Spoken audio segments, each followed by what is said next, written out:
Welcome to Step 2025 Podstar Pop-Up Studio, and please welcome Kushaal Devanahalli. Kushaal Devanahalli is a serial tech entrepreneur with over a decade of experience building and scaling innovative products across fast-moving startups. He's a co-founder of Proximity Works, where he leads AI innovation and platforms teams. Kushaal, welcome to Podstar Pop-Up Studio. We are at Step 2025. Can you tell me what brought you to STEP this year?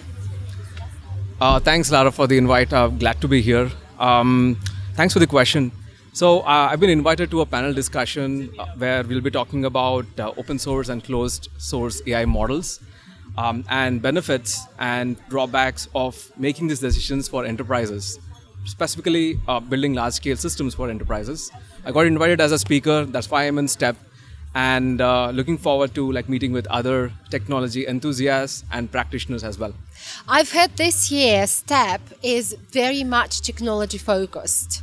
Last year I saw there were a few other niches being tested, not only technology but mainly scaling the business. You know, I know we've got a lounge for the founders this time, but this time I do feel and I see that there are a lot of tech founders who are presented here. It's almost like another tech event.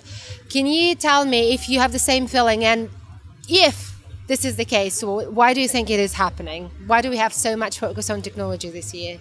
I think I echo with your observation as well. There's a lot of discussions around tech. This year's event has primarily focusing on AI and tech specifically. That's purely because AI has been revolutionizing the world in the past 2 years. And it's only going to accelerate. The change brought in by AI is going to accelerate. And everyone is interested to see how AI can be leveraged in their lives, in their companies, even at a government level, for the livelihood of an entire city or a state as well. So everyone's excited about it, and I think that's where the focus reflects. We will be looking at a very different world in a couple of years down the line. We are looking at the beginning of a different phase of humanity.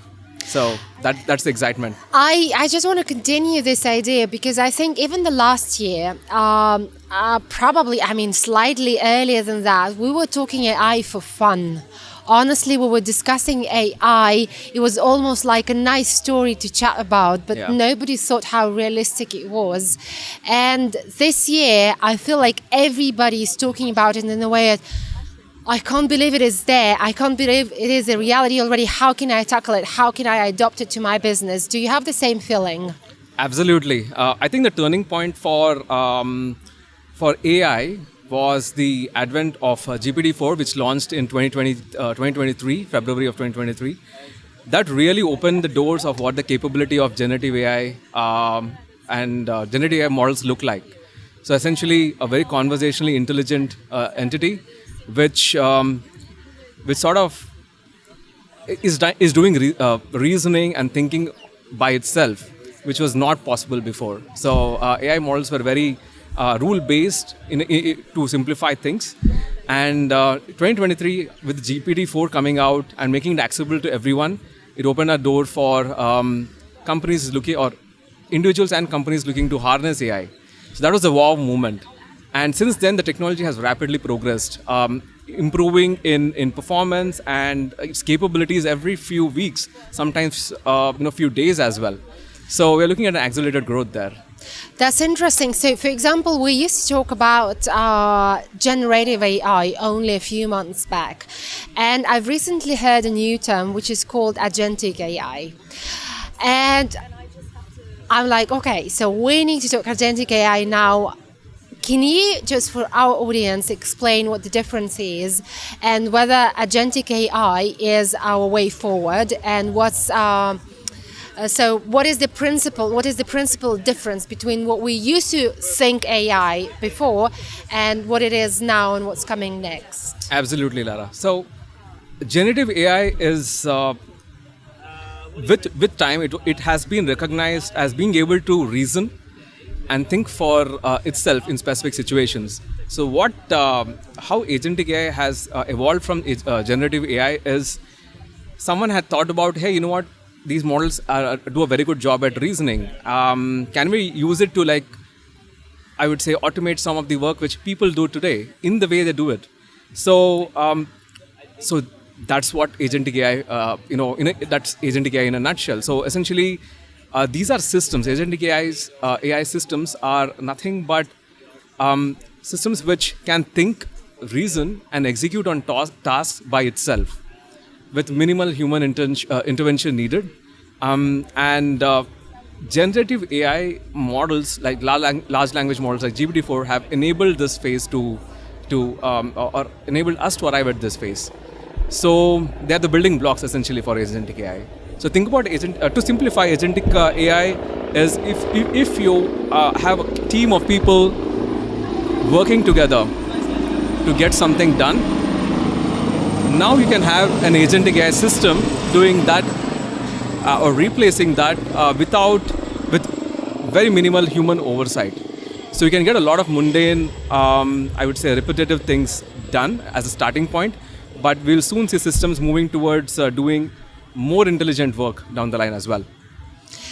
So which means you need less and less people to be involved into what AI produces. So you need someone create that project at the beginning, and you need someone who can evaluate the outcome, correct?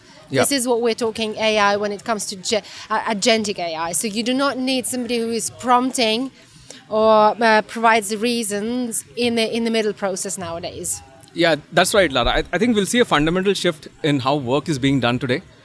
Agentic AI has the capability of understanding the task, breaking down into multiple sub goals or sub tasks, using the internet and their own reasoning capabilities to complete this task and achieve an end objective. Pretty much how a human does it today, right?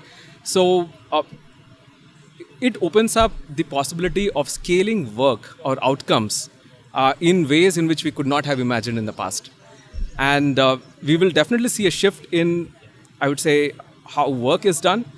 Most of the work will move into agentic workflows now, and companies and individuals can get a lot more done with these systems today than they could have imagined in the past. So yes, we see a fundamental shift.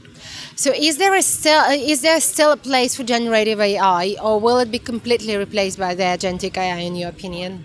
I would say generative AI is the building block for agentic AI. So it will continue to get better, except there are frameworks built around using generative AI in the best manner possible to get work done instead of just a single task.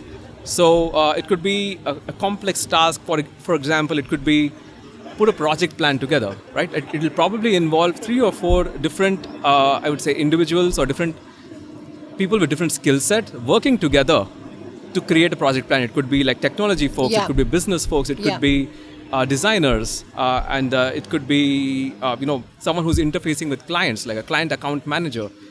Now, with agentic AI systems, all of this can be specific agents doing this work, coordinating with each other and getting the final report, which is a project plan, right? Without a person, without any people being involved, except someone who can verify it, the output towards the end. So who are the early adopters of this generation AI solutions? Who are the early adopters probably on the global level? If you can give me an example, probably some real projects with the real outcomes, and how it comes to our region as well. Absolutely. So like any technology innovation, I think we have, I would probably categorize companies and leaders to be in 3 buckets. One is innovators, essentially people are in the forefront of the technology who are doing research and implementing it.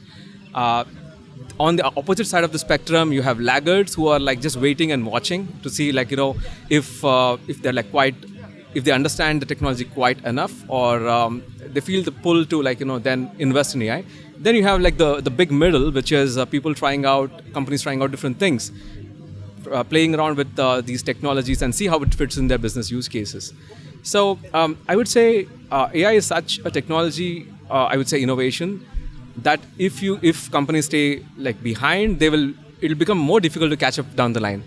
So that's what we at Proximity work with companies like ESPN, Disney Plus, NASDAQ globally to help build strategic AI roadmaps to help them leverage the best of AI and accelerate both their the outcomes for their products and services, but also internal operational efficiencies. We've been working with one of the largest sports platform in the world in building a live match insights engine, which is powered by AI agents. This would have taken a team of 10 people, like digging into data, looking at the match, understanding the context of the game, and coming up with these insights probably in minutes, right? Now we have like this system generating these insights in seconds, and without having to have like such a large team as well. So these team can focus on what they're doing best, and we have these tools assisting them in doing in accelerating their output overall of the team and the company. So that's one example. Yeah, that means, so gaming, or let's say sports mainly, right? So a niche where there are lots and lots of data points that need to be sort of need to come to one Analyzed. outcome. Yeah, Yes, that is correct. Uh-huh. And with generative AI, going back to the generative AI tech, the models, the large language models are going to get better.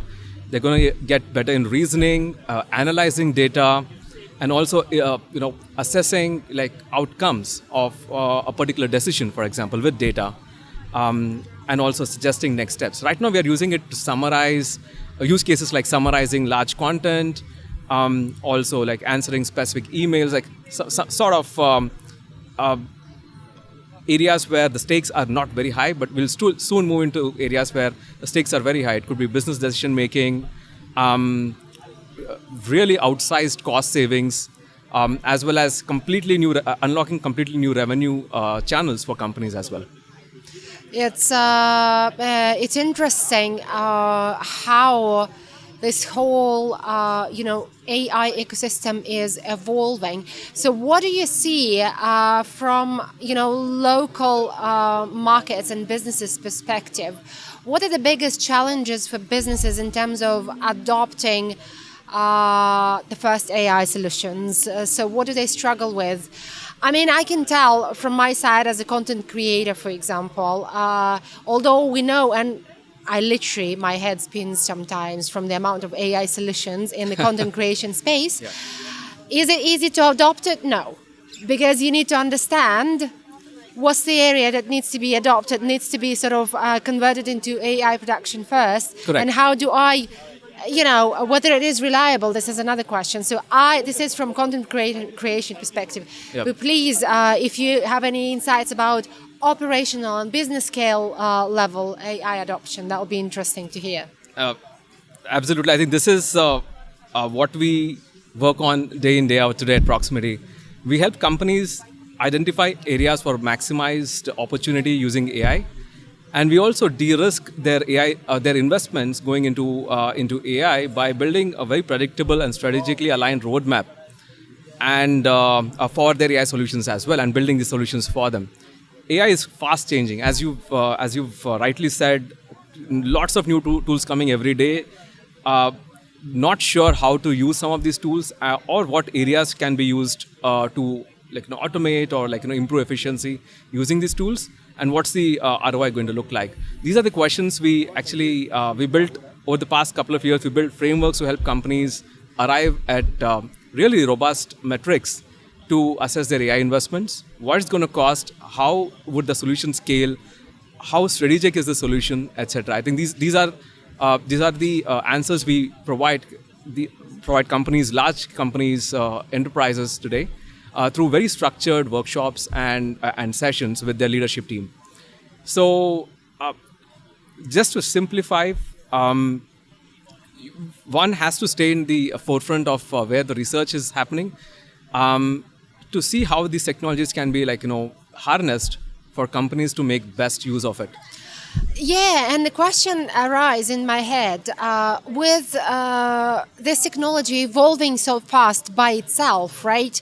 I mean, meaning new solution, new generations of the same kind of concept, or even the new concept versus, for example, the generative versus agentic AI.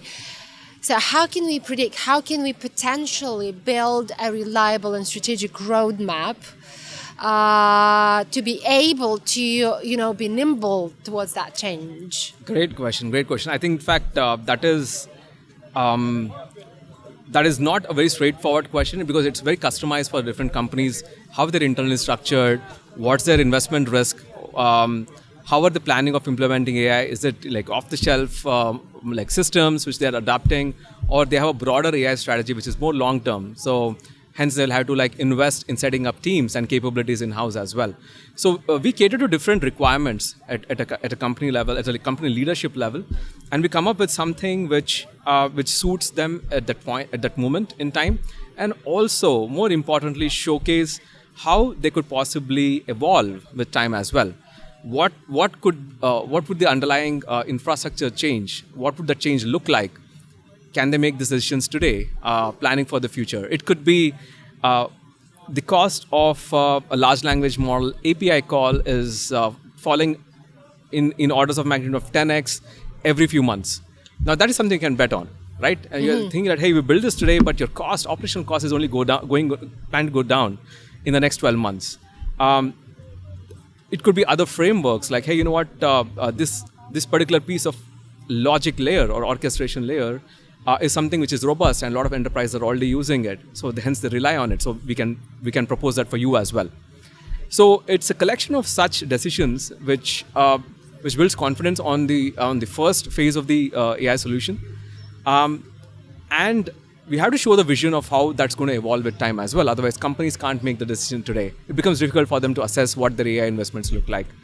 One more point which I want to add is companies should look at AI investments as ongoing. They have to invest in adapting to latest changes. If it drives long-term sustainability or growth for them, they have to think about it as not a one-time investment, but a continued investment, except doing it right. So how would you, can we actually say that AI solution mostly compatible with each other, let's say when it comes to a big business process, and trying to find the perfect and the best solution now for the whole ecosystem, for the full infrastructure, means you might actually miss the opportunity of starting testing what works for your specific business now if you do not start adopting it. Is this the right statement? Is this the right way of thinking? Absolutely. That's what we strongly encourage. It doesn't matter what your budget is, but looks like today. But what we encourage companies is to start investing in AI immediately, and not think about it if there's less visibility of the long term. We work with companies to realize what's your short term, I would say, gains at least with the investment which they have currently budgeted. And we do a combination of off-the-shelf systems and using existing models to build the solution to start realizing returns today, while giving them a vision of what could change in the future and how things could get better with a specific roadmap which we lay out for them. Right. Yep. So if, for example, I were to ask you, let's say content creation business or media business. Yes. One of the early adopters of AI saw as the creativity, apparently. Nobody expected that to be a niche to adopt AI quickly, but I mean, all this video, audio, and image generation AI tools have proved as different, right? Yeah. So it's very fast and it's moving to a really good quality. What would be your recommendation for, let's say, a media business, content creation business? Which areas have to be shaped up with AI now? And how do we look at it, let's say, on several months ahead?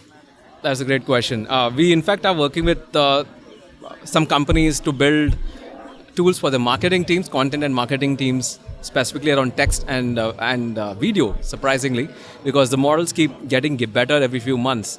So what we usually recommend is the creativity aspect of what, let's say, content creators do today or creative individuals do today should be enhanced with these tools. It cannot be replaced entirely, is my take. And what these companies or teams should be looking at is what actually prevents them from doing their best creative work today. Identify those and see if we can automate those immediately. Right? It could be very, very straightforward use cases like responding to emails, right? Like driving specific conversations, or it could be like creating specific documentation for, let's say, a proposal or a project plan, etc., as well. On the flip side, we also encourage creative individuals to keep an eye out for tools which helps them to do better work and do something faster. The obvious areas where we see generative AI causing massive amount of disruption is the production costs, right? Like, like if you're talking about video production down the line for ads or promotional videos for specific companies, that the cost is being cut down by 95 to 99% if by like generative AI models, right? Image generation, like specific photo shoots, etc., is being cut down as well. I would suggest these companies to like adopt these tools than resist them at this point. And what won't matter overall is what the outcomes which we are driving for our clients or companies who would be like working with us or individuals who are working with us. We have to like align the solutions to matter to them and do probably a better job than how it's done today with these tools. That's an interesting perspective and definitely a valuable recommendation for somebody who has been hesitant of where to start with. And probably the next one is just to keep on trying different frameworks, I think, in terms of like, okay, see, even in the production process. And also the way of thinking about it, it's like look at the outcomes, look at the, you've started doing this part of work faster, which means you can probably serve more clients with that, right? Yes, more customers with that. But at the same time, my last question, probably, since we're talking a lot about AI today, and I'm asking this question almost every guest today, funny enough. Sure. What's left for us humans in this rapidly AI world that is already a reality? What's left with all these new frameworks and evolving tools? Yeah, that's a deep question, Lara. And there's something which I keep thinking about going back to it, probably every weekend as well, right? Like just thinking about the big picture. How would AI transform the lives of people and humanity? I would probably say there's still a lot of problems out in the world, and AI unlocks the massive potential of scaling solutions to these problems in ways which we've not seen before. And that is quite an exciting thought and philosophy to probably embrace today. Instead of people being seen as like one group of homogenized entities, we are looking at experiences which are customized to us, which will be brought to us by companies or products we interact with today. Today, for example, if you have to book something, we have to go to book, let's say, a flight ticket. We have to go to a website and then book a flight, and then figure out a way to like book a hotel. Now we are being forced to like get to do some things in different platforms, right? Now with Agentic AI and all the I would say advancements that are supporting this phase of Agentic AI today, these solutions will come to us. We'll only be interacting with one or two interfaces, and then the rest of the, I would say, products and services which these companies offer, they have to be packaged to me as a person. So we are looking at a lot more deeply personalized and enriching lives driven by AI in the near future, and that is at a personal, individual level. And I also talked about the problems being solutions to like large scale problems being driven by large scale AI solutions as well. That's an exciting place to be for us. It is definitely an exciting place, an exciting world. And I think, as you fairly mentioned, this is a big question. There's no straightforward answer. And I think everyone will have to find his own answer for the question, what's left to me as a human in the age of AI? I absolutely believe that everyone should think about it. Absolutely, yes. That's probably one of the most profound questions I've been asked in recent times. Thanks for that. So I wish you a great 2 days at the STEP conference. Really, really happy we connected at this venue. Thank you very much for lots of insights about, and education as well, about AI and the way to think about it. So thank you so much. Thank you so much, Lara. Thank you for inviting me. It was a pleasure, and looking forward to the next couple of days at STEP conference as well. Thank you.